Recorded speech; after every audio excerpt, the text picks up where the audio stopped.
Nagtataka ka ba kung bakit itong si Vitali nakangisi pa rin kahit na naaresto na siya sa kasong pangharas at saka I think theft din dahil sa parang ninakaw niya ata. Hindi naman ninakaw pero sinakyan niya yung motorsiklo nung isang pulis.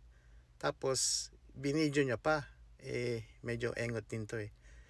Pero nakangisi siya dahil noong 2020 nahuli din siya ng mga pulis sa Egypt dahil inakyat niya yung tuktok ng isang pyramid.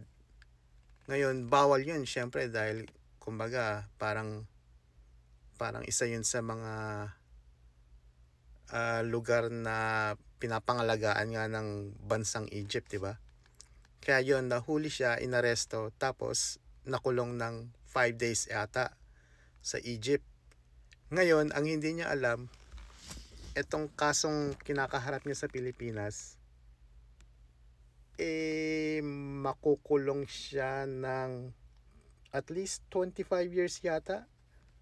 At ang mahirap pa nun, hindi siya binabakapan ng US government ngayon. Kumbaga, parang wala silang pakialam kahit na US citizen tong si Vitali. At may bagong balita rin na may online petition na i-ban itong si Vitali sa lahat ng social media.